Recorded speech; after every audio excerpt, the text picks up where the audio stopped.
서로 축복하겠습니다. 당신의 현실이 하나님의 세계입니다. 예수님은 당신의 구세주입니다. 할렐루야. 오늘은 현실 하나님의 세계 15번째 시간입니다. 오늘은 부활신앙으로 메뚜기 컴플렉스를 극복합시다 라는 제목으로 하나님의 말씀을 전하도록 하겠습니다.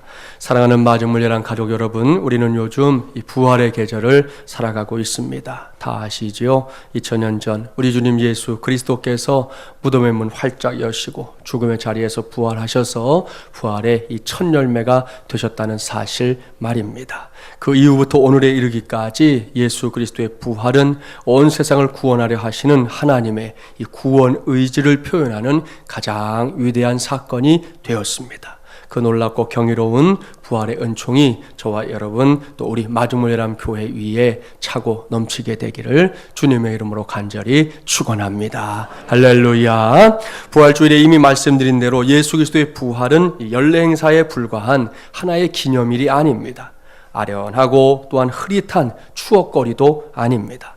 제가 하나님의 세계라고 일컫고 있는 이 현실 속에서 지금도 여전히 일어나고 있는 믿음의 사건인 줄 믿습니다. 오늘도 그러한 부활신앙의 관점에서 주신 말씀을 살펴보려고 합니다. 본문 말씀을 볼까요? 오늘 주신 말씀은 출애굽한 이스라엘 백성들에게 있어서 매우 중요한 시점의 기록입니다. 출애굽한 이스라엘 백성들이 가려고 했던 목적지 어딘지 아시죠? 젖과 꿀이 흐르는 땅, 이 가나안 땅이었습니다. 하나님께서는 모세를 통해 이스라엘 백성들을 애굽에서 탈출시킬 때 아무 대책도 없이 일을 저지른 것이 아닙니다. 하나님께서는 분명한 대책을 갖고 있었는데요. 그것은 이스라엘 백성들을 새로운 정착지인 저 가나안 땅까지 이끌고 가는 것이었습니다. 모세와 그 백성들은 이러한 하나님의 계획 가운데 광야 길을 걸어갔던 것이지요. 마침내 요단강 동편에 있는 바란 광야에 도착했습니다. 이곳에서 모세는 12지파에서 대표 한 사람씩을 뽑았습니다. 그들에게 가나안 땅 전체를 정탐할 사명을 맡겨서 그 땅으로 들여보냈습니다. 12명의 정탐꾼들은 40일 동안 가나안 땅을 두루두루 살피며 이 사명을 감당했습니다. 정탐을 마치고 돌아오는 길에 에스골 골짜기에 풍성하게 맺혀 있었던 과일들을 거두어서 어깨에 짊어지고까지 돌아오게 되었습니다. 이스라엘 백성들, 정탐꾼들이 돌아오기를 학수고대하고 있었습니다. 그들은 정탐꾼들이 갖고 올 이 가나안 땅에 관한 정보, 그 정보에 지대한 관심을 갖고 있었습니다. 드디어 정탐꾼들이 돌아왔고요. 정탐 보고가 시작됩니다. 오늘 본문인 민수기 13장 25절부터 27절까지의 말씀 함께 봉독해 볼까요? 25절부터 27절입니다.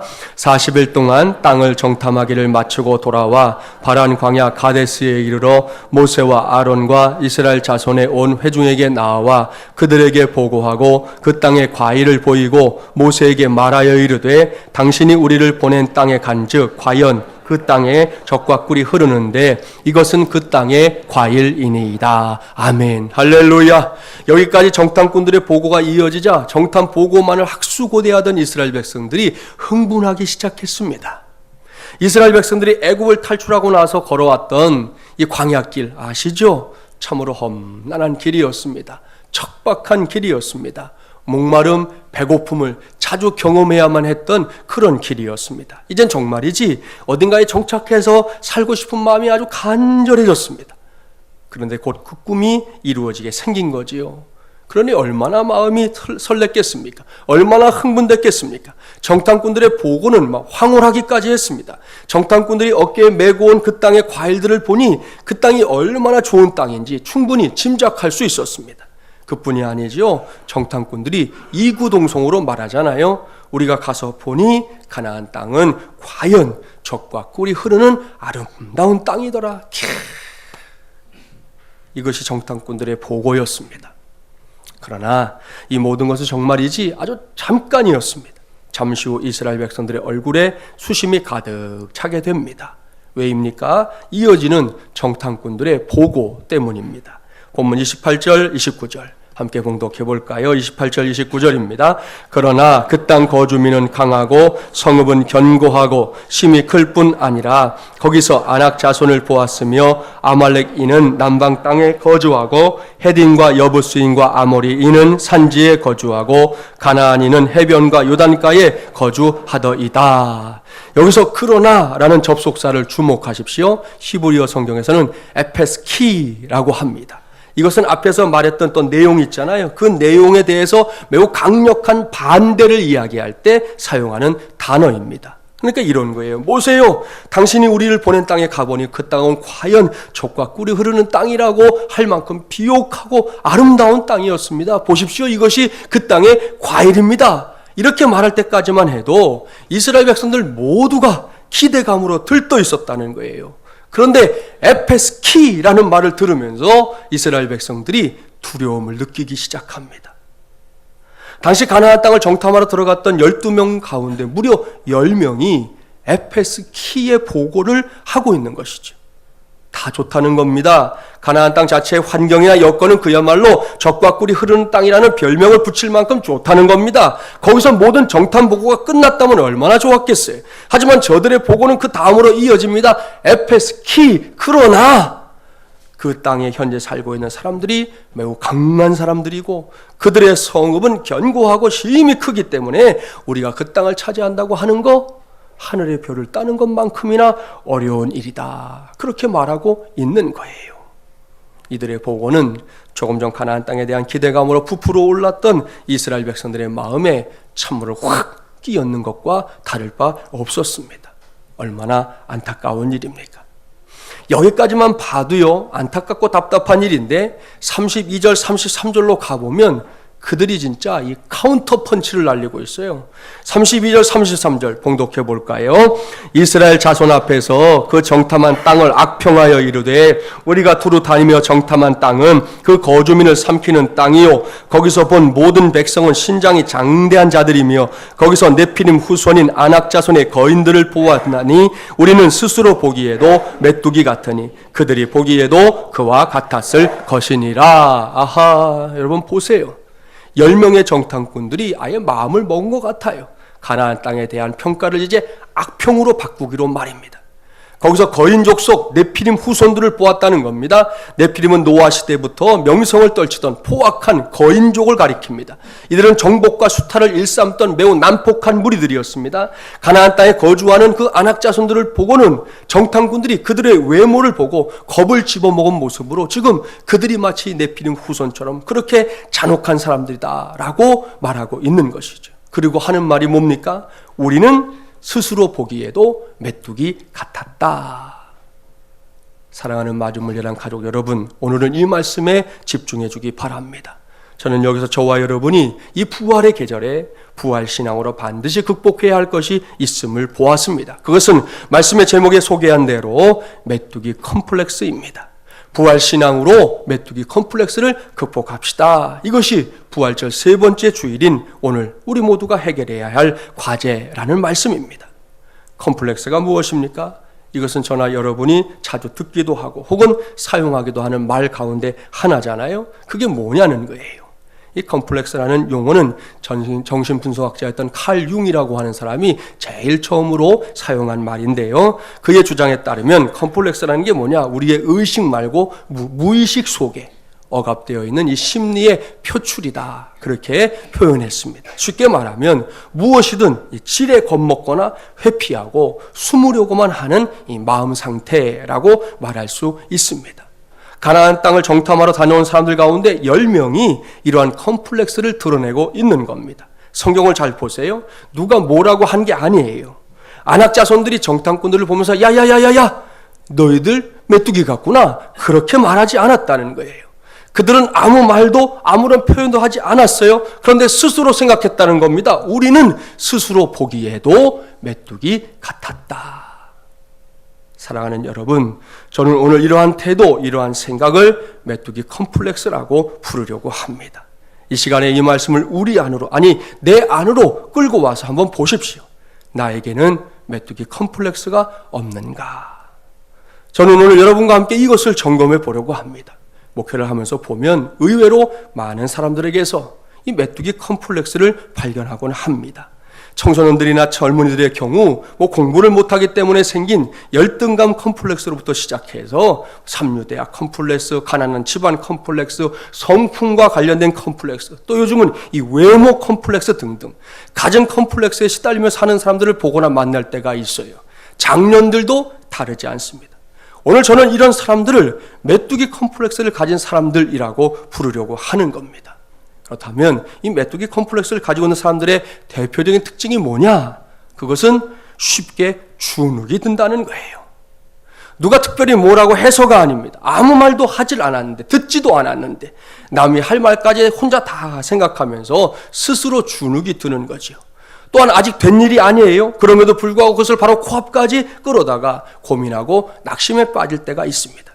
그뿐이 아닙니다. 메뚜기 컴플렉스를 가진 사람들은 자꾸 다른 사람과 자신을 이렇게 비교하는 걸 좋아해요. 비교할 때마다 상처가 되고 비교할 때마다 아파하면서도 자주 비교합니다. 그리고는 우울해하고요. 자신의 그 약점 때문에 끙끙 앓습니다. 우리 교회의 경우 이 교회 안에서 봉사하는 성도들이 많아요. 감사한 일입니다. 주일을 앞두고 여기저기서 봉사하는 손길들이 있기 때문에 오늘도 우리가 이렇게 쾌적한 환경에서 예배할 수 있는 겁니다. 좀 이따 여러분 점심도 드시겠지만 하늘정원에서 우리 식사하는 그 일에도 많은 봉사자들이 함께 하기 때문에 우리가 주일날 맛있는 점심을 먹을 수 있는 거잖아요. 그런데 이러한 교회 봉사에도 보니까 한 18가지의 유형이 있더라고요. 참고하라는 의미에서 한번 말씀을 드립니다. 첫 번째, 먹거리형이 있어요. 일할 때는 요리조리 빠지고 먹을 때는 쏜살같이 그런 경우가 있잖아요. 두 번째, 충성파형이 있어요. 끝까지 말없이 봉사하는 성도 있잖아요. 세 번째, 자라목형이 있대요. 집에서는 뭐든지 하는데 교회에서는 움츠러드는 성도. 네 번째, 소대장형이 있어요. 언제나 선두에서 챙기는 성도, 앞장서는 분 있죠. 다섯 번째, 미꾸라지형, 짐작이 가지요. 핑계대고 잘 빠져나가는 성도. 여섯 번째, 천진난만형, 순종하며 할 일을 열심히 찾는 성도. 일곱 번째, 좀 죄송한 표현이지만 주둥아리형이 있대요. 뭔지 짐작하시죠? 입으로만 봉사하는 성도. 여덟 번째, 재수 좋은 형. 이게 재수가 좋은 건지 모르겠지만 빗자루 방금 잡았는데 막 도착한 목사님께 칭찬받는 성도. 재수가 좋다고 얘기했어요. 아홉 번째, 가정 파괴형. 봉사를 핑계로 가정에 소홀한 성도. 그러면 안 되죠. 열 번째, 사기 진작형. 일꾼에게 줄 먹거리를 가져오는 성도. 우리 교회도 있어요. 제가 듣기로는 거의 매주 아마 이렇게 뭘 사가지고 오셔서 우리 주방팀을 격려하는 분이 있다고 들었어요. 그런 분은 여기에 해당되는 거죠. 11번째, 뒤로 처져형. 뒤에 안주하려는 성도. 12번째, 시간 망각형이 있어요. 봉사를 일단 시작하면 밤에 불기둥의 인도가 필요한 성도. 끝내지 않는, 그날 끝장을 안 내면 그냥 안 가는 사람이 있다고요. 그런 분이 있거든요. 13번째, 중도하차형. 중간에 말없이 사라지는 성도. 14번째, 이런 분이 있더라고요. 눈먼 붕어형. 현장에 생각 없이 왔다가 항상 걸려드는 성도. 봉사하려고 온 거 아닌데 붙잡히는 분이 있어요.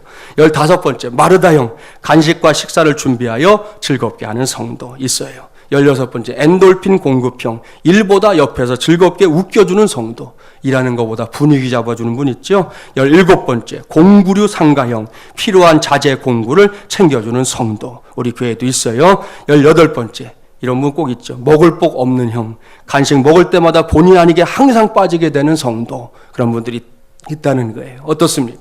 모르긴 몰라도 교회 안에 있는 성도들 모두가 이런 분류 어딘가에 속하지 않겠어요?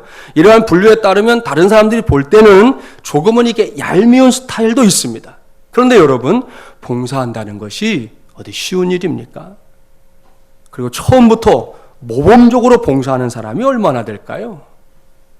지금은 뭔가 부족한 듯이 보이지만, 그래요, 얄미워도 보이고, 저 사람 왜 저러지? 그렇게도 보이지만 시간이 흘러가면 분명히 이전보다 더 좋은 봉사자가 될 겁니다.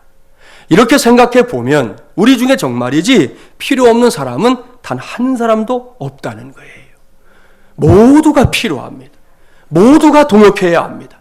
그런데 메뚜기 컴플렉스를 가진 사람들은 자꾸만 비교하고 그 비교를 통해서 다른 사람에 대한 평가를 내리고 그래서 불필요하게 서로의 관계에 선을 긋는 그런 일들을 하려고 든다는 거지요.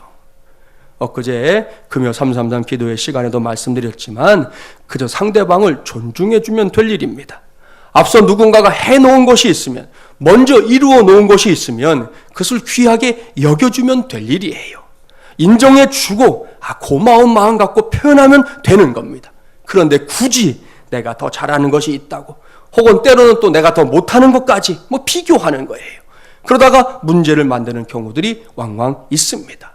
이와 같은 메뚜기 컴플렉스는 사실 우리 안에 깊이 눌려있는 이 패배의식과 억압된 감정에서, 때로는 너무 지나친 우월의식에서 나오는 것들이에요. 오늘 본문에 등장하는 10명의 정탐꾼들이 바로 그런 사람들입니다. 아직 아무것도 하지 않았잖아요. 그런데 미리 포기합니다. 미리 절망합니다. 해보지도 않고 왈가왈부합니다. 결국 이들의 메뚜기 컴플렉스에 기초한 보고 몇 마디는 가나안 땅에 대한 기대감으로 들떠있던 이스라엘 백성들 전체를 불행으로 몰고 갔습니다. 오늘 본문인 민수기 14장으로 넘어가 볼까요?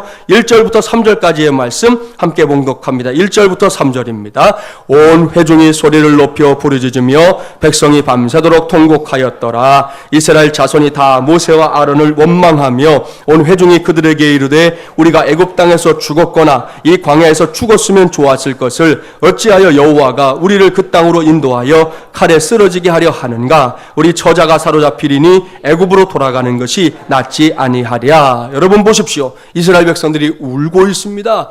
통곡하고 있습니다. 밤을 새워가며 울었다고 했습니다. 여기서 우리는 메뚜기 컴플렉스의 영향력을 실감할 수 있어요. 개인적으로 메뚜기 컴플렉스에 빠져있는 경우라면 그 사람 한 사람만으로 문제가 끝나요. 그러나 이것이 이제 공동체로 번질 때에는 문제가 달라진다는 거예요. 앞서 죄송한 표현이지만 주둥아리형의 성도가 있다고 했지요. 입으로만 봉사하는 성도 말입니다. 이런 경우에는 봉사하니까 입으로만 해도 괜찮아요. 그럴 수 있어요. 또 그러다가 이제 봉사할 마음 생겨서 할 수도 있으니까 괜찮단 말이에요. 그런데 간혹 교회 안에는 제대로 알지도 못하면서 함부로 입을 벌리는 아주 이상한 사람들이 있다는 거예요. 그럴 때는 그 사람이 잘못하고 있다는 걸 옆에 있는 성도들이 얼른 깨우쳐 줘야 합니다. 그래서 스스로 이게 아닌가 보네 라고 생각하게 해줘야 합니다. 이것이 바른 신앙이에요. 그런데 엉뚱하게도 같이 맞장구를 치거나 곧바로 다른 사람들에게 자기도 확인하지도 않은 말을 또 옮기는 그런 성도들이 있다는 거지요. 안타까운 일입니다. 이것은 신앙생활을 하고 있는 우리 모두가 조심해야 할 일이기도 합니다. 그렇습니다. 한두 사람이 메뚜기 컴플렉스의 현상을 보이기 시작하면 그것은 곧 곁에 서 있는 또 다른 사람에게 너무나 쉽게 전염됩니다. 그렇기 때문에 초반에 이 전염 현상을 막지 못하면 결국에는 공동체 전체가 메뚜기 컴플렉스에 걸리고 마는 것이에요. 10명의 정탐꾼들이 지금 이렇게 엄청난 일을 저지르고 있는 겁니다. 그들은 자신들만이 아닌 이스라엘 백성들 전체를 순식간에 메뚜기들로 만들고 말았습니다. 만일 여기서 말씀이 끝났다면 구약의 역사는 오늘 우리가 알고 있는 그와 같은 역사가 되지 못했을 겁니다. 하지만 오늘 주신 말씀은 메뚜기 컴플렉스에 걸린 사람들만 소개하고 있지 않아요. 감사하게도 여기에는 메뚜기 컴플렉스를 극복한 사람들에 관한 기록도 있습니다. 먼저 민수기 13장으로 다시 올라가서 30절 말씀 함께 봉독해 볼까요? 30절입니다. 갈렙이 모세 앞에서 백성을 조용하게 하고 이르되 우리가 곧 올라가서 그 땅을 취하자 능히 이기리라 하나. 아멘. 다음으로 다시 14장으로 가셔서 6절부터 9절 말씀도 봉독합니다. 6절부터 9절입니다. 그 땅을 정탐한 자 중 눈의 아들 여호수아와 여분네의 아들 갈렙이 자기들의 옷을 찢고 이스라엘 자손의 온 회중에게 말하여 이르되 우리가 두루다니며 정탐한 땅은 심히 아름다운 땅이라. 여호와께서 우리를 기뻐하시면 우리를 그 땅으로 인도하여 들이시고 그 땅을 우리에게 주시리라. 이는 과연 젖과 꿀이 흐르는 땅이니라. 다만 여호와를 거역하지는 말라. 또 그 땅 백성을 두려워하지 말라. 그들은 우리의 먹이라. 그들의 보호자는 그들에게서 떠났고 여호와는 우리와 함께 하시느니라. 그들을 두려워하지 말라 하나. 아멘. 할렐루야. 사랑하는 마지못연한 가족 여러분, 여기서 우리는 두 사람을 만나게 됩니다. 여호수아와 갈렙입니다. 이들이 누굽니까? 이들 역시 가나안 땅을 정탐하고 돌아온 사람들입니다. 앞서 메뚜기 컴플렉스에 걸린 10명의 사람들과 동일한 조건 하에서 동일한 경험을 한 사람들이라는 말씀입니다. 그런데 여호수아와 갈렙은 분명히 그들과 달랐습니다. 이들에게는 메뚜기 컴플렉스가 숨어들 틈이 보이질 않습니다. 왜일까요? 무엇이 이 두 부류의 사람들 간에 전혀 다른 차이를 만들고 있는 걸까요? 그것은 여호수아와 갈렙의 이 가슴 속에서 용솟음 치고 있는 확고부동한 믿음 때문입니다. 그것은 오로지 하나님을 향한 것이었습니다. 하나님에 의한 것이었습니다. 하나님으로부터 온 것이었습니다. 할렐루야. 10명의 정탐꾼들의 눈에 거대하게 보였던 아낙 자손과 그들의 성의 크기가 여호수아와 갈렙에게는 손바닥만하게 보인 게 아니에요. 12명이 똑같이 그 땅에 있는 아낙 자손들의 장대함을 보았습니다. 그 거인들의 위용을 보았어요. 그 성읍들의 상상을 초월하는 엄청난 규모를 목격했습니다. 그래서 10명의 정탐꾼들은 이것들을 목격하는 순간 자신들 속에 숨어있던 메뚜기 컴플렉스가 발동했던 겁니다. 하지만 여호수아와 갈렙은 다릅니다. 똑같은 것을 보았지만 여호수아와 갈렙은 그 뒤에서 역사하고 있는 가나안 땅 전체를 휘어잡고 있는 하나님의 손길까지 보았던 것입니다. 사랑하는 여러분, 바로 이것입니다.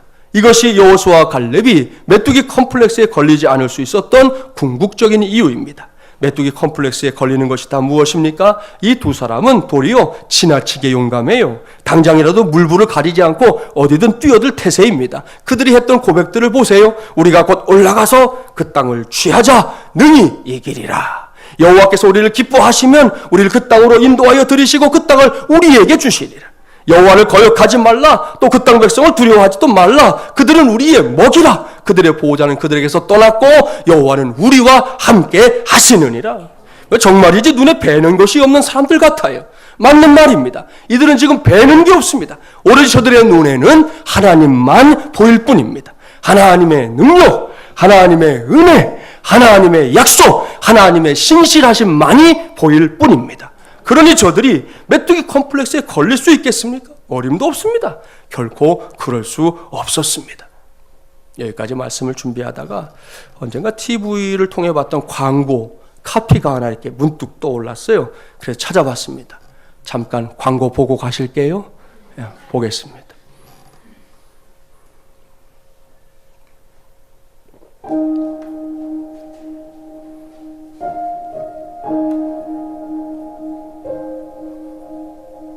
내겐 대한민국도 세계도 1800제곱미터다.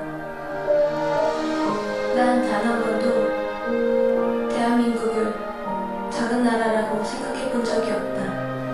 예, 보신 대로 이것은 지구촌 전체를 통틀어서 피겨 스케이팅계의 여왕으로 꼽히는 우리나라의 김연아 선수, 김연아 양의 광고입니다. 이 광고에서 배경음악과 함께 김연아 양이 직접 읽은 광고의 카피에 주목해야 합니다. 내겐 대한민국도 세계도 1800제곱미터다. 난 단 한 번도 대한민국을 작은 나라라고 생각해 본 적이 없다. 얼마나 기특하고 얼마나 위대한 생각입니까? 그 작은 체구에서 이런 생각을 하며 살았다고 하니 얼마나 귀해요. 여러분, 우리나라가 분명히 큰 나라 아닙니다. 작은 나라지요. 그나마 작은 한반도 땅덩어리마저 두 동강이가 나 있어요. 그 상태로 살아도 이게 쉽지 않은데 자꾸 할아버지랑 닮은 이상한 녀석이 요즘에 우리를 시끄럽게 하잖아. 예? 할아버지하고 닮아갖고 하는 짓도 또 더 못되져가지고 계속 미사일 만들어대고 정신없어요. 어떻게 그렇게 닮으려고 많이 먹었는지 이제는 미어 터지게 생겼죠. 예? 그 녀석 때문에 아주 심란해요. 심란해. 그런 상황에 우리가 살고 있지만 그럼에도 불구하고 이 나라가 작은 나라라고 생각해 본 적이 없다는 거예요. 김연아 양 속에 이런 생각이 있었기 때문에 그 작은 몸으로 전 세계인들을 놀라게 하는 기염을 토해냈던 것입니다. 다시 생각해 봐도 참 자랑스럽고 귀한 대한민국의 딸입니다. 그렇다면 우리는 어떻습니까? 이 조그만 체구의 이 소녀도 이 대한민국에 태어난 이 나라의 딸이라는 자부심을 가지고 저렇게 살아가는데 오늘도 하나님의 자녀로 살아가고 있는 저와 여러분의 모습이 어떠냐는 거예요. 한번 진단해 보기 바랍니다. 사랑하는 여러분, 산다고 하는 것 자체가 우리에게 얼마나 큰 특권인지 아십니까? 그래요. 때때로 투덜거리게 되는 것이 우리 인생입니다. 못마땅하고 답답한 일 많습니다. 사방팔방에 다 막힌 것 같은 어려움에 봉착할 때도 있습니다. 막무가내로 우겨댈 수 없는 일도 많아요. 남을 탓하며 살 때도 있고 스스로를 돌아봐야 할 때도 있습니다. 아무튼 이런저런 일들이 교차하는 이 세상 속에서 나라는 존재가 아직도 이렇게 숨을 쉬며 살고 있다는 것 자체가 얼마나 큰 특권인지 아시냐는 거예요.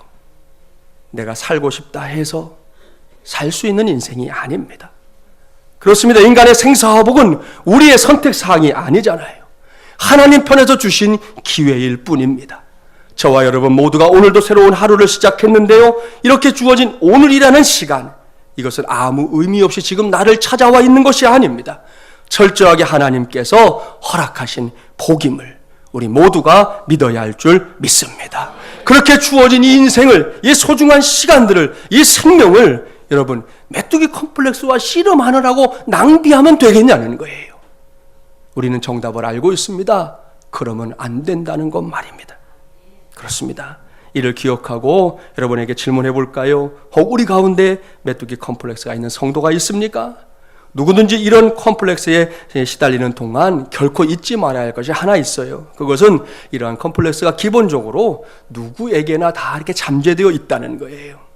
우리나라에서 최고의 엘리트라고 일컬어지는 서울대학교 학생들을 대상으로 인터뷰한 기사를 본 적이 있는데 그들도 많은 컴플렉스를 갖고 있어요. 학과들 중에도 인기 학과에 다니지 못하는 이들은 그게 컴플렉스예요. 또 나름대로 공부를 열심히 하는데 성적이 제대로 안 나오는 친구는 또 그게 또 컴플렉스예요.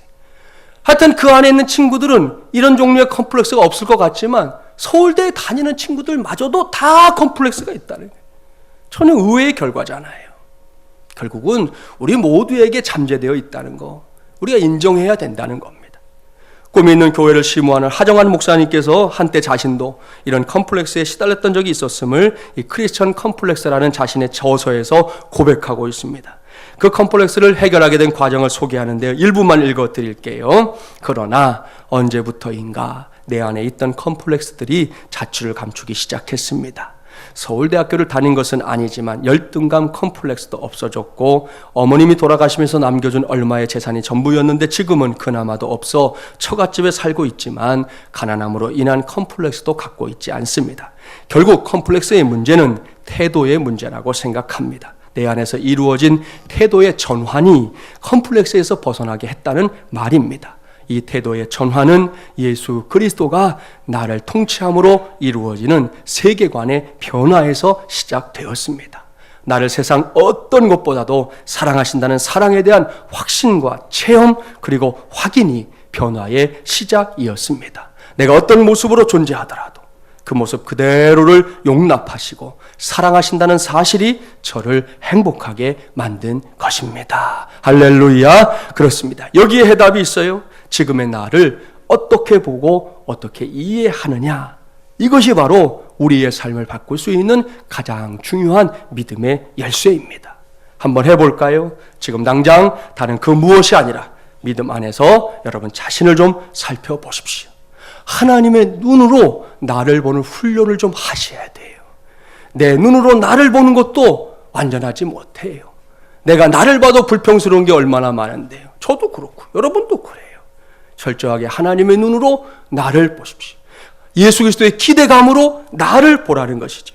무엇보다 이 아름다운 부활의 계절에 사탄과 죽음의 권세를 인정사정 없이 부숴버린 부활 신앙으로 나를 보기 바랍니다.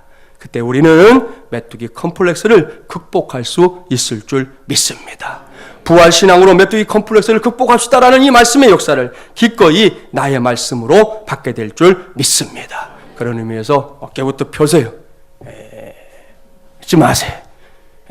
눈에서 총기가 없는 그래서 살지 마세요. 반짝반짝한 눈 뜨시고 손발에도 힘을 주시고 얼굴에 지금 딱 좋네요. 뭐 미소 지으라고도 하는데 막 지으시네. 그렇게 그런 모습으로 우리가 살아가자는 거지요. 그러고 나면 우리도 여호수아와 갈렙의 고백에 기꺼이 동참하게 될 겁니다. 우리가 올라가서 그 땅을 취하자. 능히 이기리라. 여호와께서 우리를 기뻐하시면 우리를 그 땅으로 인도하여 들이시고 그 땅을 우리에게 주시리라. 여호와를 거역하지 말라. 또 그 땅 백성을 두려워하지 말라. 그들은 우리의 먹이라. 그들의 보호자는 그들에게서 떠났고 여호와는 우리와 함께 하시느니라. 할렐루야. 이 고백이 2016년도 부활의 계절을 살아가고 있는 저와 여러분 우리 모두의 고백이 되기를 주님의 이름으로 축복합니다. 여기서 숙제를 하나 내드릴게요. 오늘 집에 돌아가면 본문 이후의 말씀을 꼭 읽어보기 바랍니다. 메뚜기 컴플렉스에 걸려 허우적대던 사람들, 광야에서 죽임을 당하는 그야말로 보잘것없는 인생의 주인공들이 되고 말았습니다. 그러나 메뚜기 컴플렉스를 극복한 여호수아와 갈렙은 어찌 되었습니까? 그들은 적과 꿀이 흐르는 땅, 그 약속의 땅을 자신들의 발로 밟는 감격을 체험했고요. 그 땅을 종횡무진 누리며 사는 인생의 주인공들이 되었습니다. 사랑하는 마중물이랑 가족 여러분, 부활신앙으로 무장한 저와 여러분 역시 메뚜기 컴플렉스를 극복해서 각자에게 약속된 그 약속의 땅을 밟는 것은 물론이고 그 땅을 누비며 사는 믿음의 사람들이 되기를 바랍니다. 지금 당장 여러분이 처해 있는 어려움들이 있는 분들도 있습니다. 목사도 그 사정을 알고 있는 것들이 있습니다. 그러나 거기가 종착역이 아니라는 거, 지나가고 있는 과정이라는 거 꼭 기억하시고 우리에게 주신 이 부활신앙으로 이것마저도 돌파해내는 믿음의 사람들이 되시기를 바랍니다. 아울러 우리 마중물 예람교회가 이러한 믿음의 사람들을 통해 하나님의 위대한 역사를 온 세상에 드러내는 위대한 교회로, 들어쓰시는 교회로 세워지게 되기를 주님의 이름으로 간절히 축원합니다. 기도합시다. 하나님 아버지, 부활의 계절을 살아갈 수 있도록 은혜 주신 것 감사합니다.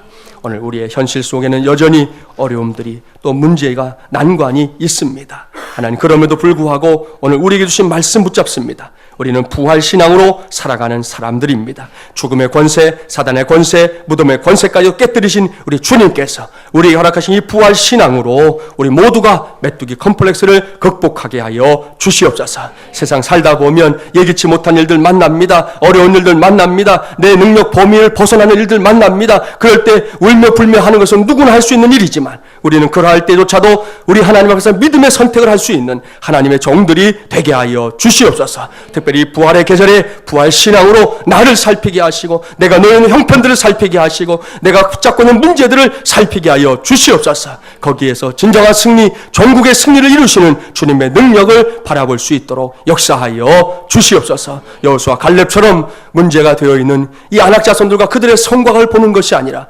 그것마저도 휘어감고 계시는 우리 하나님의 전능하신 손길을 믿음 안에서 볼 수 있는 우리 모두가 되게 하여 주시옵소서. 예수님의 이름으로 기도하옵나이다. 아멘.